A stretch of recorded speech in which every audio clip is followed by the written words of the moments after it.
Voice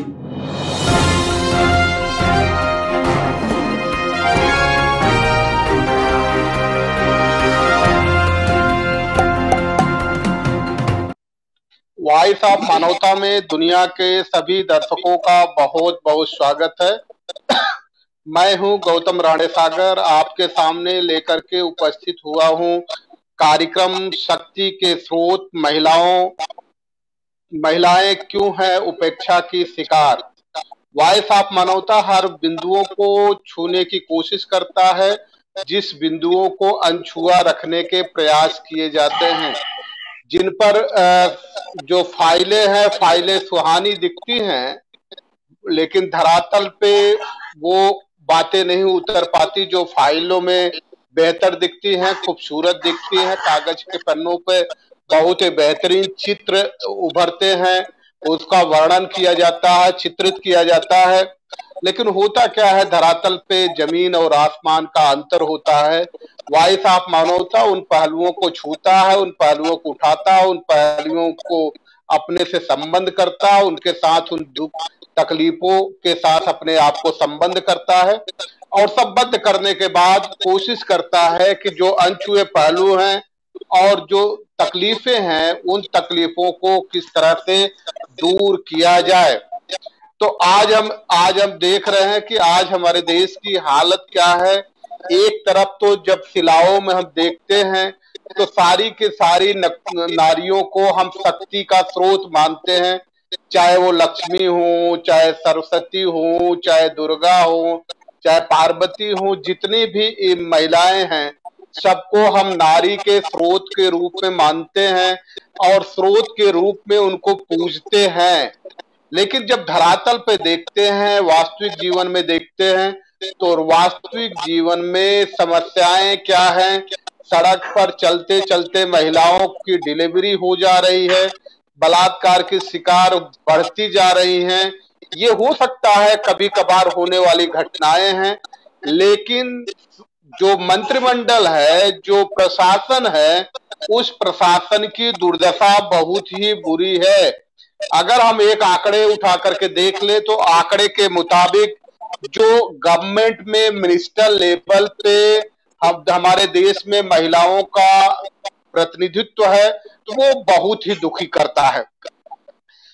तो महिलाओं का जो हमारे देश में प्रतिनिधित्व है मंत्रिमंडल के आधार पे, वो 3.4% प्रतिनिधित्व है, उससे ऊपर प्रतिनिधित्व नहीं है। और ये दशा उस देश की है जिस देश में नारी को शक्ति का स्रोत माना जाता है। और दूसरा पाकिस्तान है, जहां 5.6% महिलाएं बकायदा प्रतिनिधित्व पाती हैं मंत्रिमंडल में। चीन है, चीन में 6.3% महिलाओं को मंत्रिमंडल में स्थान मिलता है। थाईलैंड में 7.4% महिलाओं को स्थान मिलता है। अब हम डेवलप्ड कंट्री को देख लें, अभी तो हम डेवलपिंग कंट्री की बात कर रहे थे, अनडेवलप्ड कंट्री की बात कर रहे थे।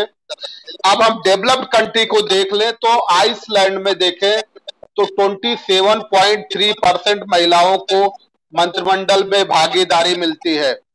नॉर्वे में 44.4% महिलाओं को भागीदारी मिलती है। जब हम स्वीडन में देखें तो स्वीडन में 52.4% भागीदारी है। स्विट्जरलैंड में 36% भागीदारी है, तो इसमें स्पेन में 50% है। ब्रिटेन में 28.6% है, तो जापान में 43.6% है। जब हम दुनिया में बेहतरीन विश्व गुरु बनने की बात करते हैं, विश्व को मार्ग प्रशस्त करने की बात करते हैं, हम विश्व को मार्ग दिखाने की बात करते हैं, और खास तौर से जब हम मुस्लिम कंट्री पे देखें तो मुस्लिम कंट्री में भी खास तौर से पाकिस्तान को छोड़ करके अफगानिस्तान में 10% महिलाएं मंत्रिमंडल में शामिल होती हैं। इराक में 18.8% महिलाएं शामिल होती हैं। इजिप्ट में 5.5% महिलाएं शामिल होती हैं।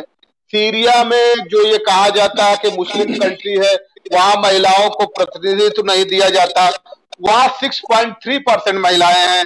कजाकिस्तान में 7.6 महिलाएं हैं। और हम जेंडर इंडेक्स को भी देख ले कि जेंडर डेवलपमेंट क्या है, वो इंडेक्स क्या कहता है, तो इंडिया 113वें नंबर पे, पाकिस्तान 125 नंबर पे, तो बांग्लादेश 121 नंबर पे, नेपाल 128 पे, तो साउथ अफ्रीका 107 पे, मलेशिया मलेशिया और माले दोनों 58 नंबर पे हैं, चाइना 73 पे, ईरान 84 पे। ये आंकड़े प्रस्तुत करके हम सिर्फ ये बताना चाह रहे थे कि जिन महिलाओं को हम इतना सम्मान देने की बात करते हैं, शक्ति का स्रोत मान करके चलते हैं, और ये कहा जाता है कि जहां नारी की पूजा होती है वो बहुत ही समृद्धशाली देश होता है, तो यहाँ पूजा भी होती है, और देश समृद्धशाली है कि नहीं है वो तो बात की बात है, क्योंकि ये माना जाता है कि जिस घर की महिलाएं पढ़ी लिखी नहीं होती हैं, उस घर की प्रगति बहुत आगे नहीं जा सकती है। अगर महिलाएं पढ़ी लिखी हो जाएं तो प्रगति की स्थिति यह है कि 3 पीढ़ियां तो बड़े आराम से उनके एक पढ़ी लिखी महिला के आधार पे चल जाती है। तो ये आलम क्यों है, हम इसको समझने की कोशिश करते हैं और इसका मार्ग ढूंढने की कोशिश करते हैं कि महिलाओं को इतनी उपेक्षा का शिकार क्यों होना पड़ रहा है। सबसे पहला प्रश्न हम लेकर के आए, लोगों को इस डिबेट में शरीक करें। इससे पहले हम अपने अतिथियों का परिचय करा दें दुनिया के दर्शकों से।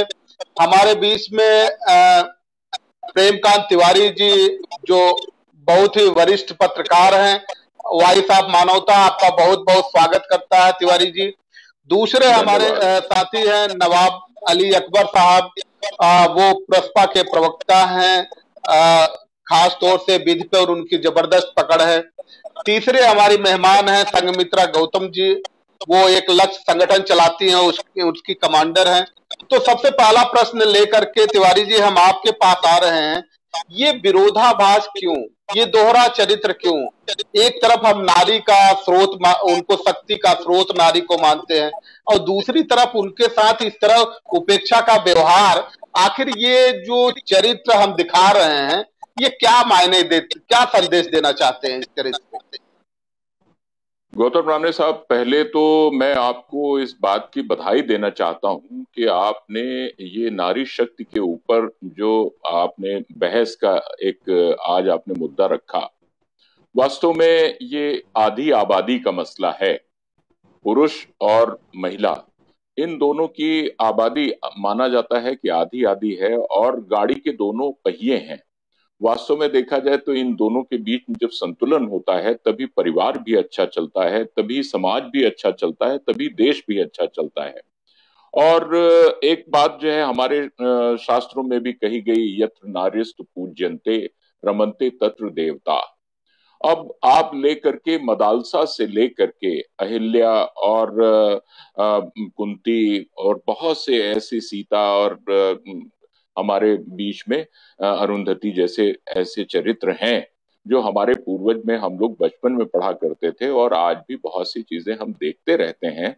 तो वास्तव में उनको शक्ति देना, उनको ऊर्जान्वित करना और उनको बराबर का एक अधिकार देना, ये हमारा कर्तव्य बनता है। लेकिन अब कहीं न कहीं तो ये समस्या है जो आपने मुद्दा उठाया कि भारत में अभी बहुत कुछ किया जाना बाकी है, कि वास्तव में हमें एक लंबा रास्ता तय करना है महिलाओं को सशक्तिकरण करने में उनका, और उनको बराबर का अधिकार देने में, बराबर का उनको समाज की और देश की तरक्की में बराबर का हिस्सा देना। ये देखा जाए तो एक बहुत बड़ी समस्या है हिंदुस्तान में।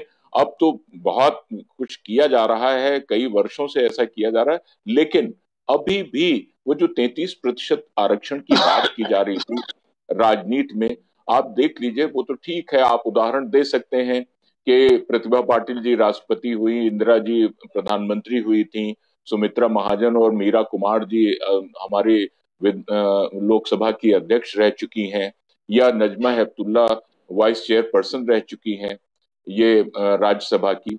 ये ऐसे उदाहरण बहुत से हैं। 1936 में हम देखें तो सरला ठकराल नाम की एक महिला ने 1936 में, आज से 84 साल पहले, हवाई जहाज उड़ाया था, और वो पहली महिला थी भारत की जिन्होंने हवाई जहाज उड़ाया था।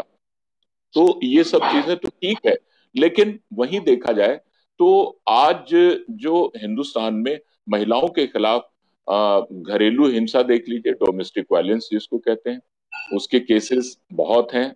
और उनको समाज में भी जो स्थान, जो सम्मान मिलना चाहिए, अभी उसमें भी हमको एक लंबा रास्ता तय करना है।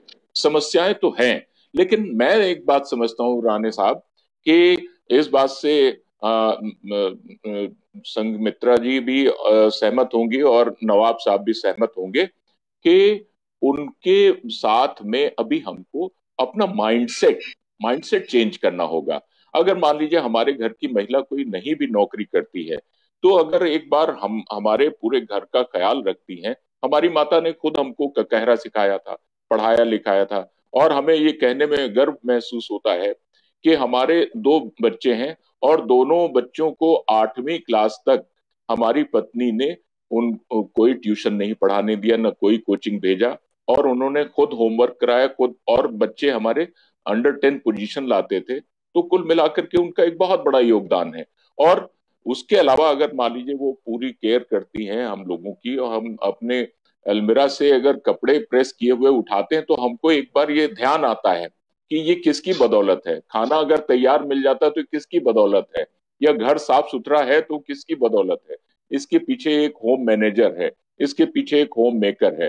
तो ये एक माइंडसेट अगर हम चेंज करना शुरू कर दें, ऐसा नहीं कि नोकझोंक नहीं होती, होती है नोकझोंक, लेकिन हमको अपने मन का परिवर्तन, हृदय का परिवर्तन करना पड़ेगा। उनको हमें बराबर का भागीदार समझने की जरूरत है। ये माइंडसेट चेंज करने की जरूरत है राणे साहब। जी जी जी, तिवारी जी अच्छी बात कर रहा है कि ये माइंड सेट करने की जरूरत है। हम भी इसी बात को लेकर के बार बार इसका जोर देते हैं कि माइंड सेट ही ठीक करना है। अगर हमारी सोच डेवलप्ड हो गई और हम कंस्ट्रक्टिव थॉट्स पे आ गए, तो निश्चित तौर पे जब कॉन्स्टिट्यूशन हमारा ये कहता है कि संविधान में ये बकायदा आर्टिकल 16 में इस बात के से 15 में इस बात की वकालत करता है कि किसी भी कीमत पे हमारे देश में डिस्क्रिमिनेशन नहीं होना चाहिए, न सेक्स के आधार पे, न कास्ट के आधार पे, न क्रीड के आधार पे, न रिलीजन के आधार पे, न फेथ के आधार पे। तो इस समय जो अपॉर्चुनिटी नहीं मिल रही है, तो संघमित्रा जी हम आपके पास आएंगे ये प्रश्न लेकर के। अगर ये जो राजनीतिक दल हैं, अगर वो महिलाओं को एम्पावरमेंट करना चाहते हैं, सशक्तिकरण उनका करना चाहते हैं, तो उन्हें कोई इस तरह का बिल लाने की भी जरूरत नहीं है। वो अपने जब टिकट बांटते हैं और जब सरकार बनती है तो बड़े आराम से उनका रिप्रेजेंटेशन दे सकते हैं और प्रॉपर रिप्रेजेंटेशन दे सकते हैं। केवल जरूरत है तो वो माइंड सेट बदलने की और इच्छा शक्ति की जरूरत है। तो हम आपसे समझना चाहते हैं, ये जो चीजें हो रही, जहां शक्ति का स्रोत नारी को माना जा रहा है, वहीं औरतें अपमानित भी बहुत की जा रही हैं। ये दोनों का जो द्वंद है, इस द्वंद से कैसे निकला जा सकता है, संघमित्रा जी? लगता है संघमित्रा जी से फिर हमारा कनेक्शन वो थोड़ा सा नेटवर्क की प्रॉब्लम की वजह से वो हो गया है। तो तिवारी जी हम इसी तरह आप इसे समझना चाहेंगे कि तीन मैं चीजें थोड़ा सा हैं और खास। आपके जी मैं आपको राणे साहब, जो आपका सवाल संघमित्रा जी से था, उसको मैंने जी सुना बाकायदा, और मैं उस पर थोड़ा सा और आगे आना चाहूंगा कि हम जी अपने ही जो आधुनिक समाज के, भारत की जो आजादी मिली वर्ष 1947 में, उसके पहले हम दो नेताओं का अगर स्मरण करें, एक महात्मा गांधी जो राष्ट्रपिता कहे जाते थे, और दूसरे बाबा साहब भीमराव अंबेडकर साहब। इन लोगों ने महिलाओं के सशक्तिकरण के लिए बहुत आवाज उठाई और संविधान में भी बहुत इन्होंने व्यवस्थाएं की। तो और इनकी बहुत वकालत की उन्होंने, पत्रकारिता के जरिए, अपने लेखन के जरिए, और समाज में अपने आचार व्यवहार के जरिए जो इन लोगों ने काम किया, उस पर हमको लोगों को ध्यान देना चाहिए।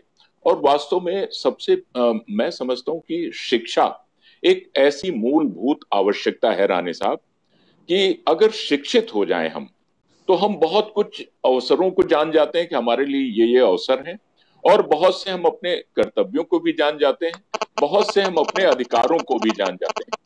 तो हम लोगों को इस बात की प्रेरणा लेनी चाहिए। और सबसे पहले एक बात ये देखिए, शिक्षा की बात पे मुझको याद आई कि कई बार ये आपने भी सुना होगा कि अगर एक पुरुष पढ़ा लिखा है तो समझ लीजिए एक व्यक्ति पढ़ा लिखा है, लेकिन अगर एक महिला पढ़ी लिखी है तो समझ लीजिए पूरा परिवार पढ़ा लिखा है। और क्योंकि महिला जी का इतना बड़ा रोल होता है घर में, इतनी बड़ी उसकी भूमिका होती है कि बच्चों का लालन पालन करने से लेकर के, और उसको कहा गया है कि she is the first teacher, पहली गुरु महिला ही होती है। महिला से ही बच्चा सीखता है और सबसे ज्यादा उसके संपर्क में रहता है, सानिध्य में रहता है। तो इस लिहाज से महिलाओं की शिक्षा पर सबसे पहले हमको ध्यान देने की जरूरत है। और जब वो शिक्षित होती हैं तो उनको सुअवसरों की भी जानकारी होती, उनको अपने कर्तव्यों की भी जानकारी होती, और उनको अपने अधिकारों की भी जानकारी होती है। उनको ये मालूम जी होता है जी कि अगर कोई समस्या विशेष है तो हमें उसका समाधान कैसे मिलना चाहिए, हमें उसके हल करने में अपने पूरे परिवार को कैसे मदद कर सकती हैं हम, ये उनको जानकारी होती है।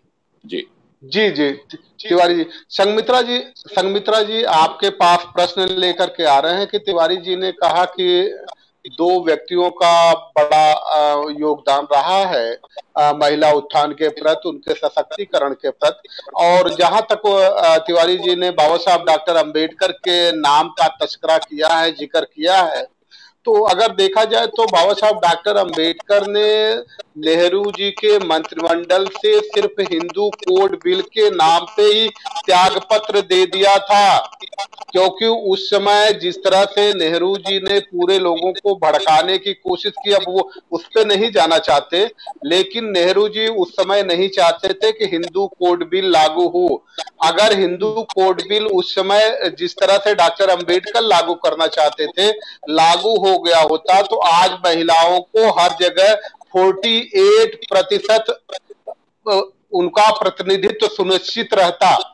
तो आप से हम ये जानना चाह रहे हैं कि आज का जो आलम है, महिलाओं की उपेक्षाएं जो हो रही है, हर फील्ड में हो रही है, उन उपेक्षाओं से महिलाओं को कैसे बचाया जा सकता है, या महिलाएं वास्तव में सशक्तिकरण कैसे हो सकती है? जी संगमित्रा जी। सभी लोगों को मेरा जय भीम, नमो बुद्धाय। मैं संघमित्रा गौतम लक्ष्य संगठन लक्ष्य से हूँ। जी आपका क्वेश्चन बहुत सही है, मैं इस पर प्रकाश डालना चाहूंगी। महिलाओं का जो हिंदू कोड बिल, तो उसमें बाबा साहब ने पुरजोर ये प्रयास किया था कि महिलाओं को वो सारे अधिकार दिए जाएं जो उन्हें अब तक नहीं मिले थे।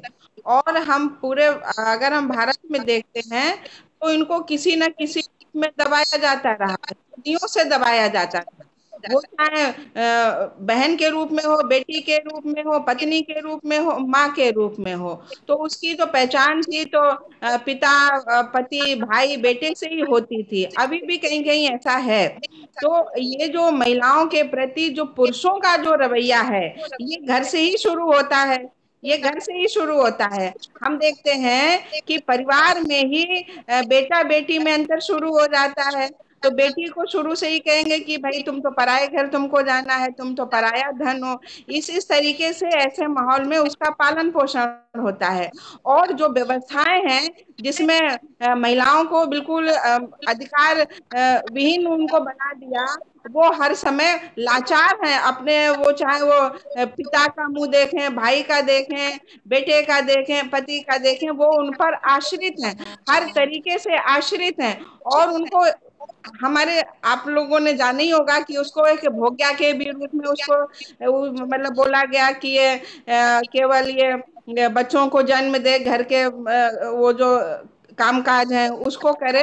तो इन चीजों से उठ करके हमें जो पुरुषों की जो मानसिकता है उसको बदलना पड़ेगा, पुरुषों को बदलना पड़ेगा और महिलाओं को भी बदलना पड़ेगा कि बेटा और बेटी एक ही कोख से जन्म लेते हैं, हमें इनमें अंतर नहीं करना है। और महिलाएं भारत की आधी आबादी हैं और इनका सम्मान करना चाहिए। अगर हम बुद्ध काल को देखते हैं तो भगवान बुद्ध ने जो आंदोलन चलाया था, जो बौद्ध भिक्षु संघ था, भिक्षुणी संघ था, तो उसमें महिलाओं को भिक्षुणी संघ में शामिल किया था।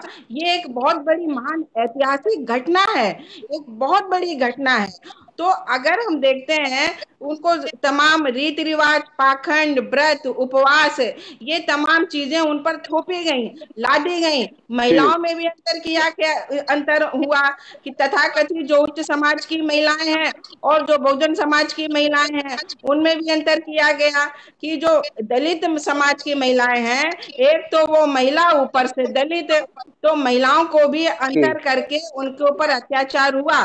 जो बहुजन समाज की महिलाएं हैं, तो बहुजन के भी पुरुष उन पर अत्याचार करते हैं, और जो 15% के जो लोग हैं तथाकथित, जिनको उच्च समाज के लोग कहते हैं, उनके भी लोग बहुजन समाज की महिलाओं पे अत्याचार करते हैं। तो भारत में महिलाओं की स्थिति बहुत ही भयानक है, बहुत ही भयावह है। और आज भी जब हम 21वीं सदी की बात करते हैं, जब हम चांद पर जाने की बात करते हैं, आज भी आदिवासियों की स्थिति देखिए, उनकी महिलाओं की आप स्थिति देखिए कितनी भयंकर है आज भी, जबकि हम वैज्ञानिक युग में जी रहे हैं, लेकिन आज भी महिलाओं को डाइन करके उनको मारा पीटा जाता है। वर्षा हो रही है, अधिक हो रही है, कम हो रही है, तो भी उनको मारते पीटते हैं। रास्तों में, सड़कों में उनके वस्त्र उतार करके उनको नग्न करके मार पीट रहे हैं। छोटी छोटी बच्चियों के साथ में अत्याचार हो रहा है, अनाचार हो रहा है, महिलाओं के साथ में हो रहा है। तो ये जब तक क्रांति सड़कों पर नहीं आएगी और पुरुष वर्ग जब तक इसमें सहयोग नहीं करेगा कि हमारी महिला और उनके समाज की महिला एक ही हैं और हम लोग एक दूसरे का दुख दर्द जाने, ये एक बहुत बड़ी विडंबना है। जी जी संगमित्रा जी, फिर हम आपके पास आते हैं।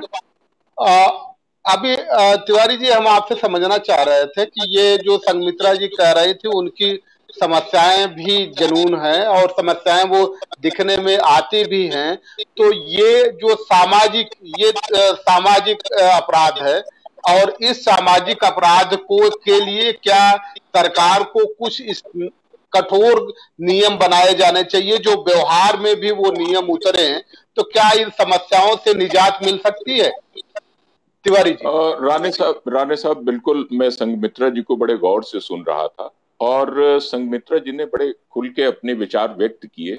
और मैं समझता हूं कि महिलाओं को सबसे पहले एक शिक्षा के आधार पर, और शिक्षा में ही आप आ जाइए तो प्राइमरी एजुकेशन से लेकर के प्राथमिक शिक्षा के स्तर से ही ऐसा एक सिलेबस होना चाहिए हमारा, जहां पर महिलाओं के बराबर के अधिकार और उनके बराबर के कर्तव्य, इन सारी चीजों पर एक जो कहना चाहिए तरबियत, नवाब साहब, जैसे कहते हैं संस्कार दिए जाना, वो संस्कार जो है माताओं को भी देना चाहिए।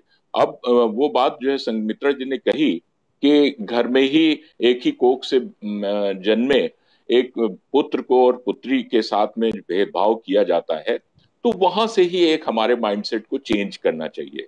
बराबर का उनको पौष्टिक आहार मिलना चाहिए, बराबर को उनको शिक्षा की सुअवसर मिलना चाहिए, और बराबर के उनको विकसित होने के, तरक्की करने के सारे सुअवसर मिलने चाहिए। अगर हम ये शुरू से ही ले लें, जैसे एक बहुत किसी चीज को अगर हमें गढ़ना होता है, हम किसी भी गीली मिट्टी को अच्छे से गढ़ सकते हैं। मिट्टी अगर सूख चुकी है तो उसको फिर गढ़ना है तो फिर तोड़ना पड़ेगा, फिर जो है, और उसमें वो बात नहीं आ पाएगी। तो हमारा सबसे पहले जो फर्ज बनता है वो यही कि हम सिलेबस से लेकर के अपने बच्चों को इस तरह से ग्रूम करें, इस तरह से शिक्षित करें, सुसंस्कृत करें कि उनको ये समझ में आए कि हाँ, वास्तव में महिलाओं का भी अधिकार बराबर का है और वो भी समाज में तरक्की के लिए उतनी ही साझीदार हैं जितने कि हम हैं। इस लिहाज से इसकी आवश्यकता है जी। और ठीक तिवारी जी। नवाब साहब, अरे नवाब साहब, आवाज आ रही है? नवाब साहब, हम आपसे समझना चाह रहे हैं, नवाब साहब आपसे समझना चाहते हैं कि जो एक जुमला कह दिया गया है महिलाओं के लिए, हमारे जो एक तरह से संस्कृत बन चुकी है, जो सभ्यता बन चुकी है, जो सामाजिक परिवेश बन चुका है, वो कहता है कि नारी तेरी यही कहानी, आंचल में दूध आंखों में पानी।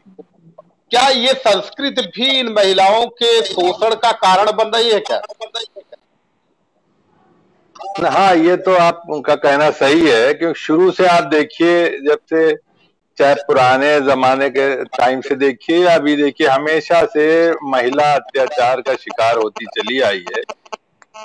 जबकि सभी, खासकर इस्लाम में हम कहें, इस्लाम में तो बराबर का दर्जा दिया है, और इस पे एक सूरह निसा औरत के उस पे इस्तेमाल होता है।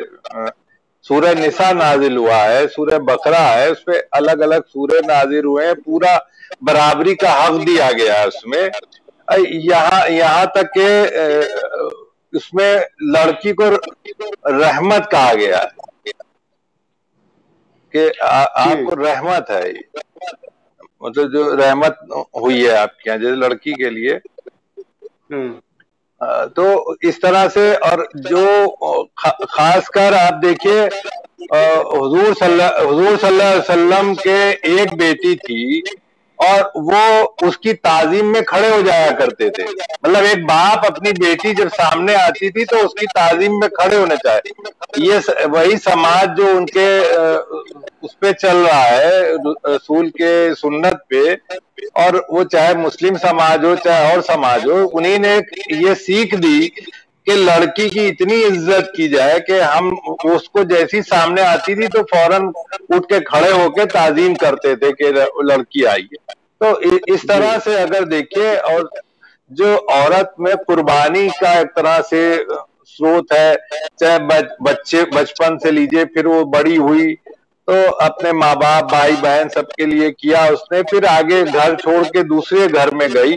तो आप देखिए कि थोड़े से वक्त में उसकी जिंदगी पूरी बदल जाती है, अपने सब छुड़ जाते हैं, नए घर में जाके बस जाती है, और किस तरह से बिल्कुल नयापन, घर अपना नहीं, नए लोग, और उसके बीच में उसको फिर से एडजस्ट करना, उसको कितनी बड़ी कुर्बानी है। अगर इसको आप देखिए, आप अपने घर से कहीं नई जगह कुछ दिन के लिए रह जाइए तो आपको बिस्तर बदल जाता है, तो बहुत से लोगों को नींद नहीं आती है, लेकिन वो तो पूरा सबको छोड़ के इतना बड़ा कुर्बानी दे के दूसरे घर में चली जाती है, और फिर उसी को अपना मान लेती है। तो अच्छा, कुछ हम इसको भी कहेंगे कि कुछ अपने महिलाएं भी शुरू से, अगर बेटा और बेटी है तो वो बेटे को ज्यादा तरजीह देती हैं, घर से ही ये बात शुरू होती है। इसमें महिलाओं को भी ये चीज देखना चाहिए कि बेटी को कमतर ना समझे। इसमें उनकी भी एक जिम्मेदारी है कि जिस घर में एक बेटा एक बेटी है तो वो उसकी माँ जो है वो बेटे को ज्यादा तरजीह देती है, ना कि उसकी बेटी को। हर चीज, अच्छी चीज कुछ खिलाना होगी तो पहले बेटे की तरफ बढ़ेगी। तो ये सब सबका जिम्मेदारी है, मर्द की भी जिम्मेदारी है इसमें, औरत की भी जिम्मेदारी है, सबको बदलना पड़ेगा। सबको आगे, महिलाओं को आगे बढ़ाने के लिए उनका बराबर का हुकूक है। आप अगर इस्लामी उसमें पढ़िए तो कितने ज्यादा उसमें हुकूक दिए गए हैं कि जिस तरह से, अब वो तो इतना समय नहीं कि हम वो हुकूक सब बयान करें, लेकिन जो महिलाओं के हक है बहुत ज्यादा हक दिए, बराबरी का हक दिया है। मतलब जो मर्द का हक है वही महिला का हक है। जी, मतलब आप कहीं किसी घर,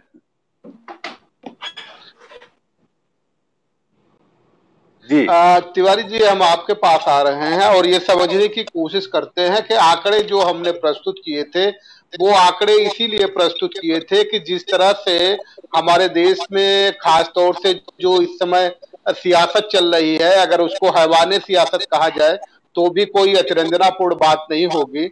वो बार बार ये कहते हैं कि मुस्लिम धर्म में महिलाओं की बड़ी बुरी स्थिति है और उस बड़ी बुरी स्थिति से हमने निकाला। तो इसीलिए जब आंकड़े हमने देखा तो हम ये आंकड़े चौंकाने वाले हैं, और आज भी हम देख रहे हैं तो हमारे देश में प्रशासनिक स्तर पे और शासन के स्तर पे जो महिलाओं की भागीदारी है वो केवल 3.4% है।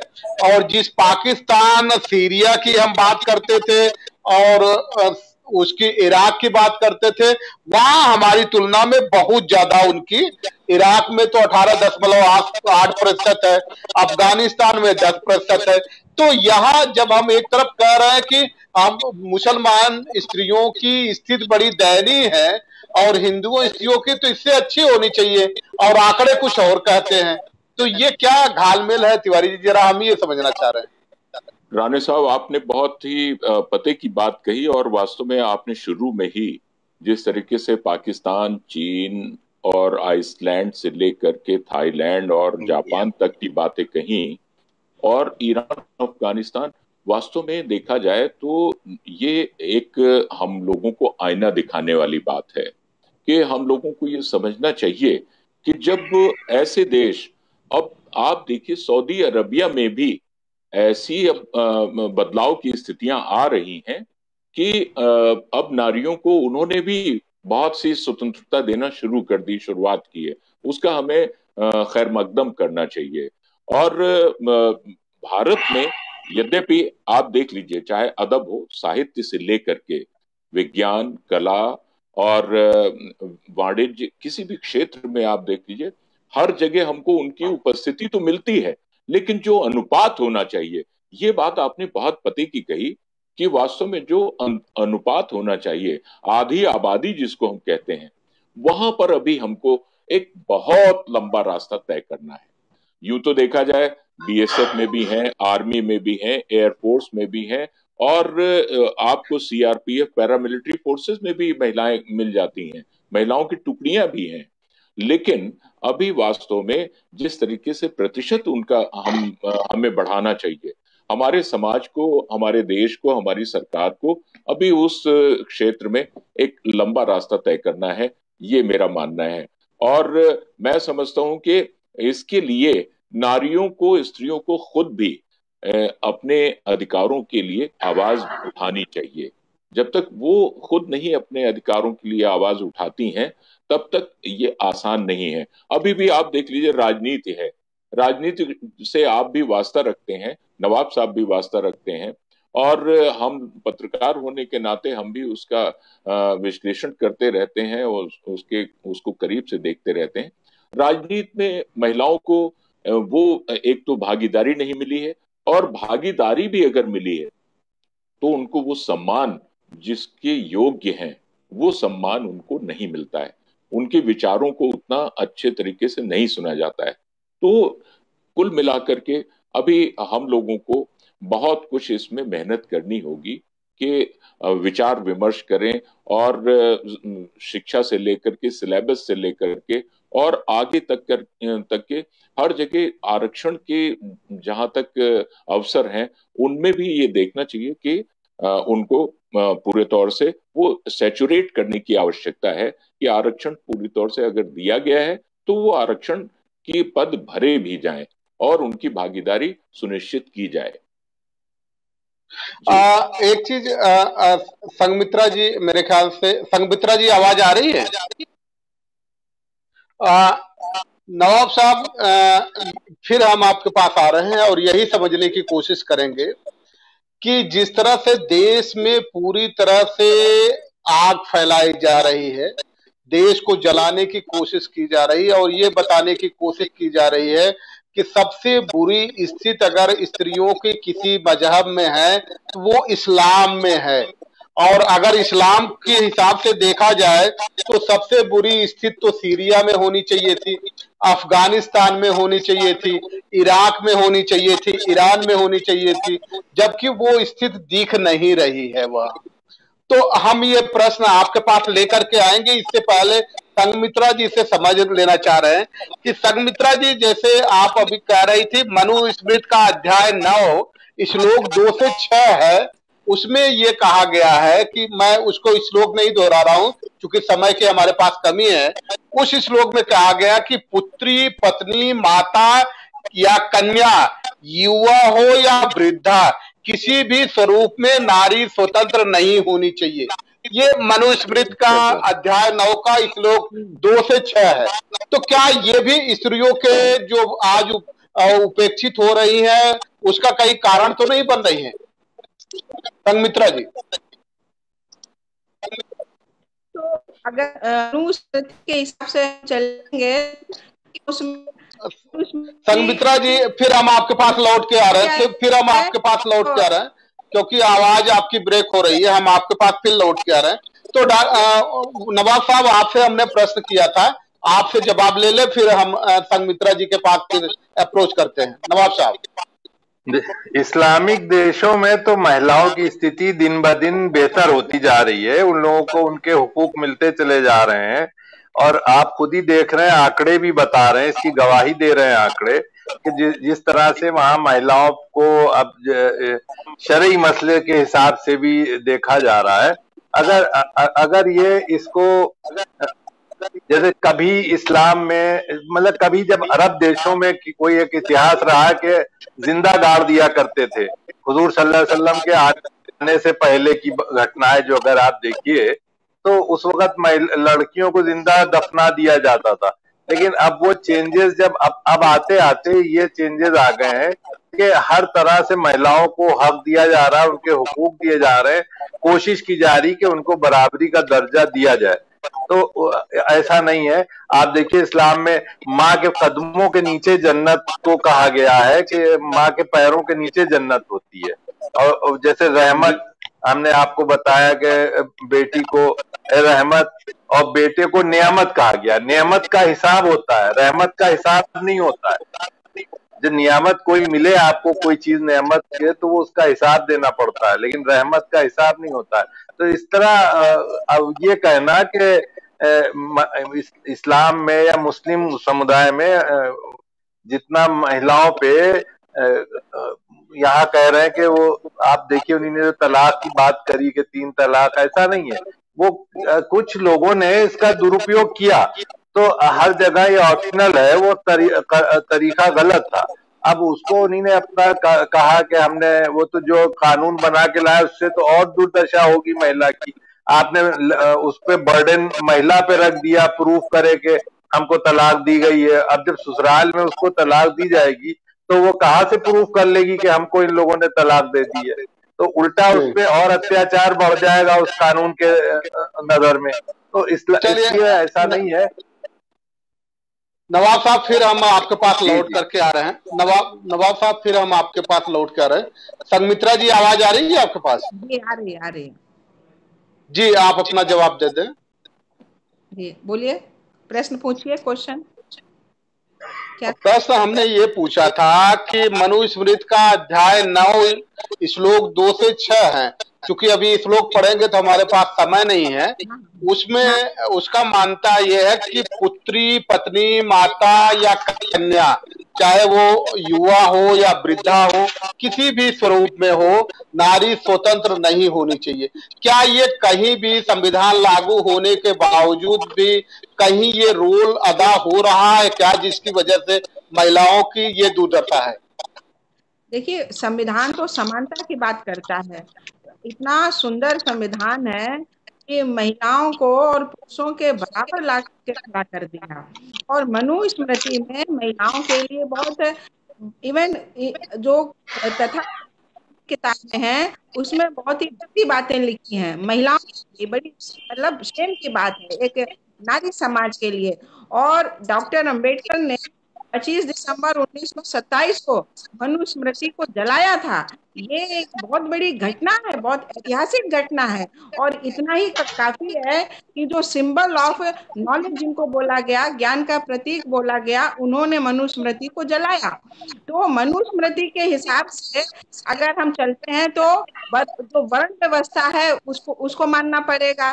तो वर्ण व्यवस्था में शूद्र और महिला की स्थिति बहुत ही खतरनाक है, बहुत ही भयानक है, जिसको एक तरफ करके डॉक्टर अंबेडकर ने समता मूलक जो न्याय, करुणा, मैत्री और महिलाओं की समानता को जो संविधान में उन्होंने रखा है, वो उनकी महानता को दर्शाता है। डॉक्टर अंबेडकर ने कहा कि भारत की महिला वो किसी भी जाति, धर्म की, किसी भी भाषा की क्यों ना हो, वो उसका पहनावा, उसका रहन सहन, उसके बालों का स्टाइल, केश विन्यास, वो सबसे प्रभावित थे।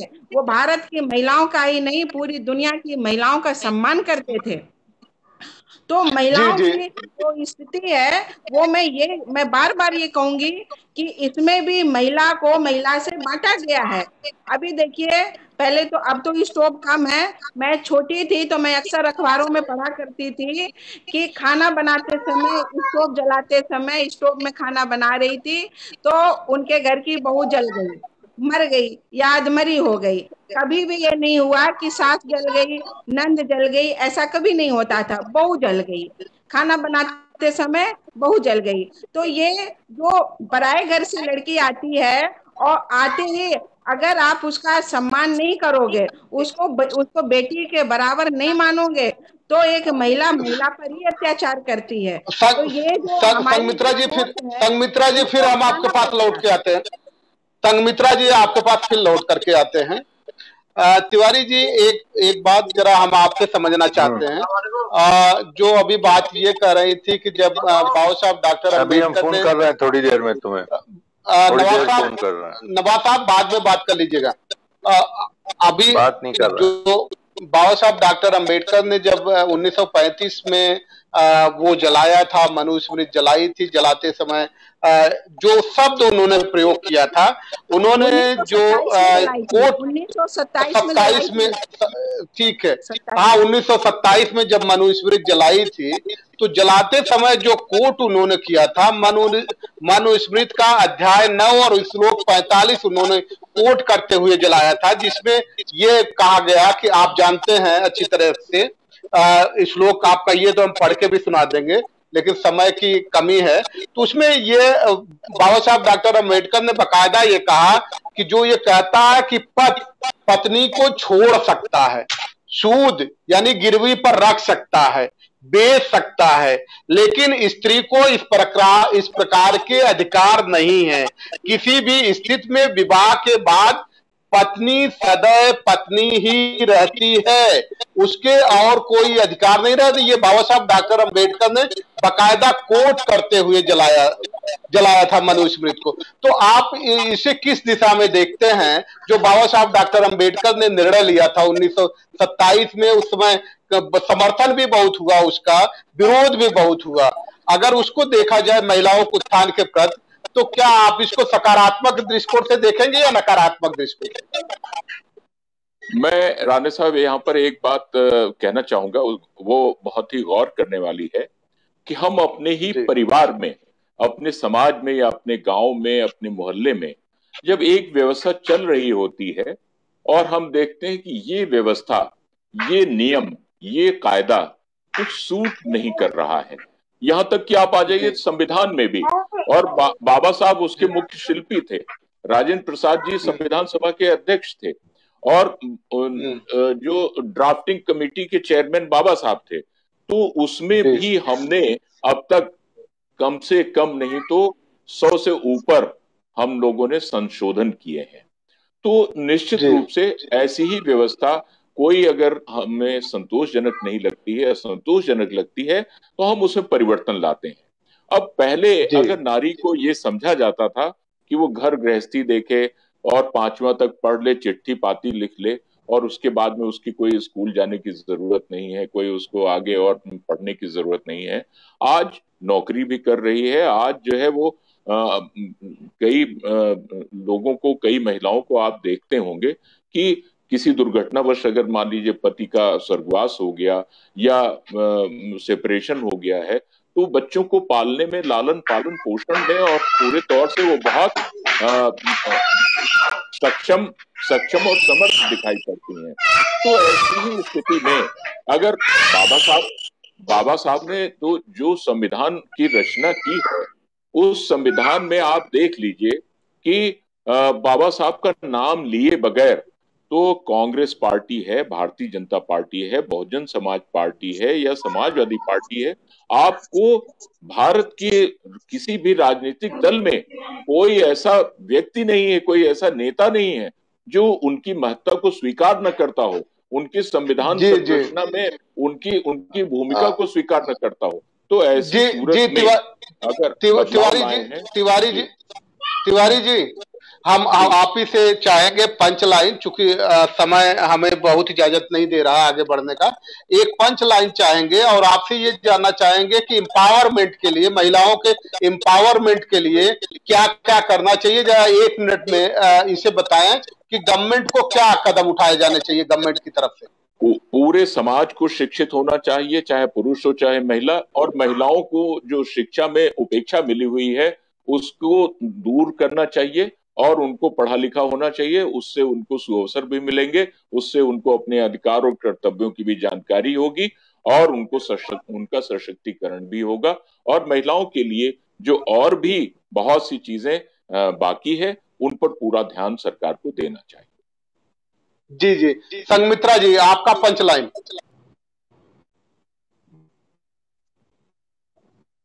संगमित्रा जी आवाज आ रही है? संगमित्रा जी की आवाज मेरे ख्याल से नेटवर्क की वजह से फंस रही। नवाब साहब आपका पंच लाइन। नहीं, अभी जैसे प्रेमकांत जी ने कहा, वाकई महिलाओं का पढ़ना लिखना बहुत जरूरी है। अगर इल्म है उनके पास तो खुद ब खुद अपने रास्ते, अपने हक के रास्ते तलाशने में वो मदद उनके लिए साबित होगा।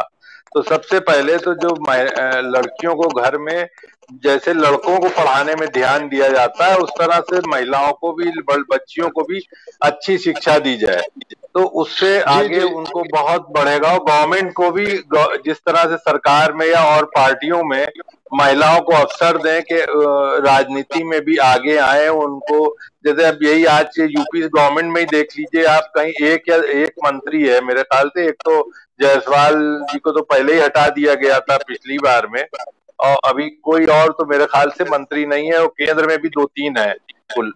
तो ऐसे सूरत में कि उनको उनकी भागीदारी देना चाहिए ज्यादा से ज्यादा, जो कम से कम 10-20% जैसे और जगहों पे है 10-15% भी हो जाए तो समझिए बहुत हो गई। तो इसलिए महिलाओं को अपने हक के लिए आगे बढ़ना चाहिए। जी, संगमित्रा जी का भी संपर्क टूट गया है। ये हमारे जो पैनलिस्टों ने बात रखी है, बड़ी गंभीरता से बात रखी है, और सरकार को इस समय केवल आंकड़ों की बाजीगरी नहीं, दूसरे के ऊपर लांछन लगाने की जरूरत नहीं है। देश की महिलाओं को जब तक आप शक्तिशाली नहीं बनाएंगे, देश कभी भी प्रगति के मार्ग पे आगे नहीं बढ़ सकता।